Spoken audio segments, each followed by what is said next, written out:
코로나19 확산세가 정점을 지나 진정되고 있지만 아직 위험 요인이 많아 조심스러운 국면이라는 평가가 나왔습니다.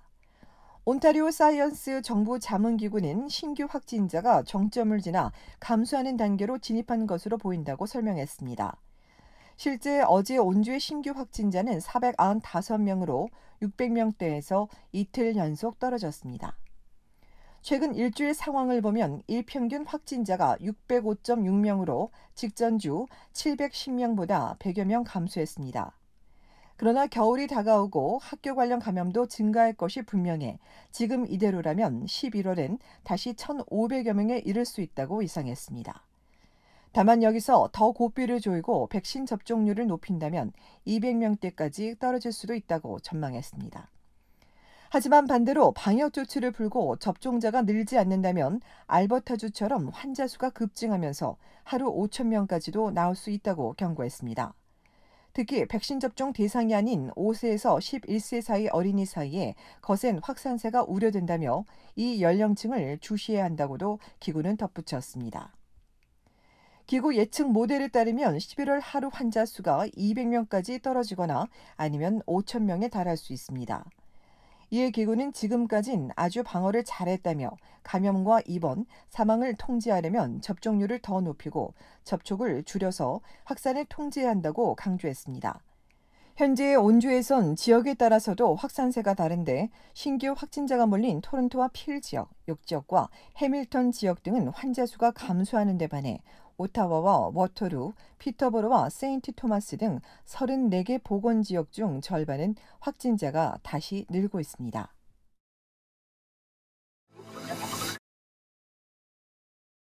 브리티시 컬럼비아주에서는 어제 코로나19 신규 확진자 652명이 늘었습니다. BC주는 코로나19 신규 확진자가 급증하고 있는 지역에 대한 조치를 강화하기로 했습니다. 프레이저 동부 지역이 대상으로 사적 모임은 물론 야외 모임과 결혼식, 행사 등은 모든 참석자가 백신 접종을 완료하지 않을 경우 인원이 제한됩니다. 전파율은 높고 접종률은 낮은 칠러왁과 호프, 에버츠포드와 미션, 아가시즈와 해리슨 지역에 해당됩니다. 이 지역에선 백신 접종 완료 후 백신 카드를 증명해야 공공시설을 이용할 수 있습니다.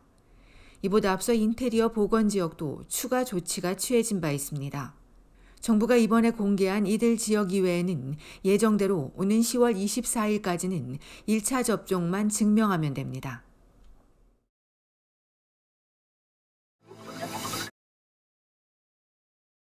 최근 6개월 동안 유제품과 육류, 식료품 같은 필수품 가격이 올랐습니다. 다라오지 대학에 따르면 이 기간 식품 인플레이션은 5%입니다. 이처럼 가격이 오르자 슈링크플레이션을 경험하는 소비자들이 늘고 있습니다. 캐나다인 10,000명을 대상으로 설문조사한 결과 4명 중 3명은 식료품과 베이커리, 육류 제품에서 슈링크플레이션을 경험했습니다. 슈링크플레이션은 가격은 그대로 두면서 제품의 크기나 수량을 줄이거나 품질을 낮추는 것을 말합니다. 가격엔 민감하지만 용량까지 체크하는 경우가 많지 않기 때문에 소비자가 알아채지 못하는 사이 원재료비 상승을 전가하는 겁니다. 이런 슈링크플레이션은 포장된 모든 제품에서 발생할 수 있으며 향후 더 악화될 수 있다고 전문가는 지적했습니다. 수요는 증가하는데 기후변화로 인한 공급 부족과 인건비 상승, 운송 위기 때문입니다. 이로 인해 밥상 물가도 오르면서 소비자들의 구매 습관이 바뀌고 있습니다. 비싼 유명 브랜드보다 저렴한 마트 자체 브랜드 제품을 구매하는가 하면 할인 전단지를 이용하거나 쿠폰으로 눈을 돌리고 있습니다. 지역에 따라 사스카추안주는 전단지를, 알버타주는 쿠폰을, 뉴브런스윅주는 할인 식품을 더 선호하는 것으로 나왔습니다. 전문가는 식품을 사재기에서 쌓아놓기보다 당일 마지막 할인 제품을 구매해 섭취하는 것이 더 바람직하다고 조언하고 있습니다. 한편 육류 가격이 크게 오르면서 육류 소비도 함께 감소하는 것으로 나타났습니다.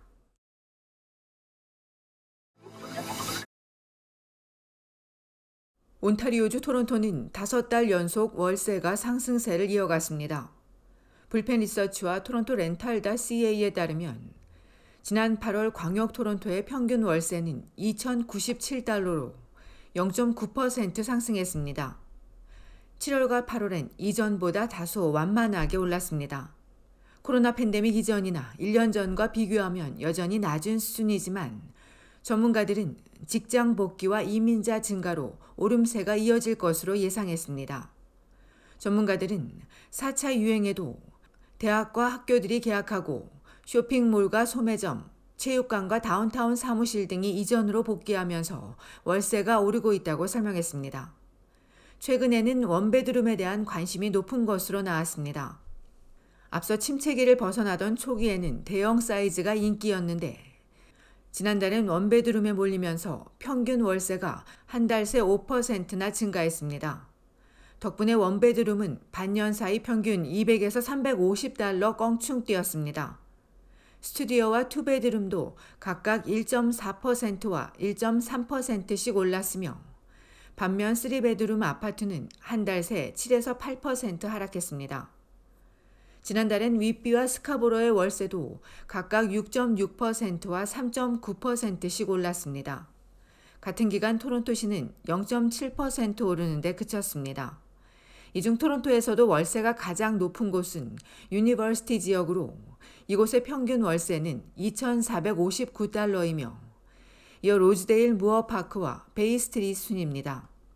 반대로 월세가 저렴한 지역은 월리스 이멀슨의 스튜디오와 사우스 파크데일의 원베드룸, 캐비지타운 사우스 세인트 제임스타운의 투베드룸, 이슬링턴 시티 센터 웨스트의 3베드룸 유닛입니다.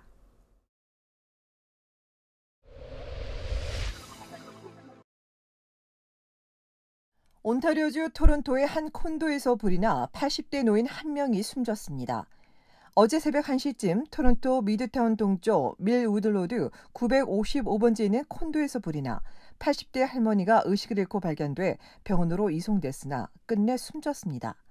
소방당국은 할머니를 구조한 유닛 복도에서 짙은 검은 연기가 났었다며 콘도 주민들을 버스 쉼터에 긴급히 대피시켰다고 전했습니다. 토론토 경찰과 소방당국이 목격자 등을 상대로 정확한 화재 원인을 조사하고 있습니다.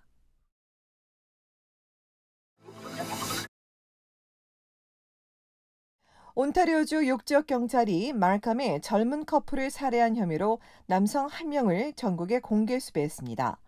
경찰은 지난 18일 사라진 25세 뉴엔과 37세 트랑 커플이 실종 당일 반 지역 제인웨이 블루버드 111번지 상가에서 피살된 것으로 보인다며 이들의 시신을 수색하고 있다고 전했습니다.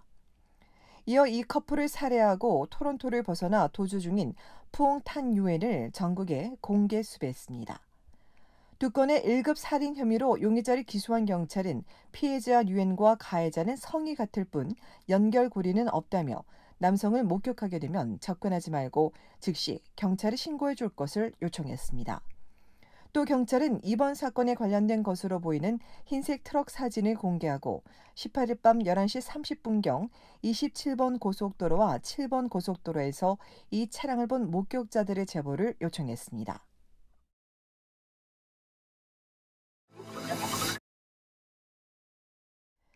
저스틴 트루도 연방 총리가 다음 달 새 내각을 출범할 예정이라고 밝혔습니다. 새 내각 역시 이전과 마찬가지로 남녀 동수로 구성될 것이라고 전한 트루도 총리는 내각의 남녀 평등은 기본 출발점이라며 크리스티아 프릴랜드 부총리 겸 재무장관은 유임될 것이라고 덧붙였습니다. 이어 트루도 총리는 코로나19 4차 유행 저지를 최우선 과제로 삼고 집중할 것이라며 공무원과 여행객들의 백신 접종 의무화에 역점을 둘 방침이라고 강조했습니다. 앞선 9월 20일 조기 총선에서 연방 자유당은 159석을 획득하는 데 그쳐 170석 과반 의석 확보에 실패하며 소수 정부로 집권 3기를 맞았습니다. 정치 전문가들은 이번 과반 실패로 다음번 총선은 트루도 총리가 이끌기 어려울 것이라며 당장은 아니지만 3기 집권 중 물러날 것으로 예상했습니다.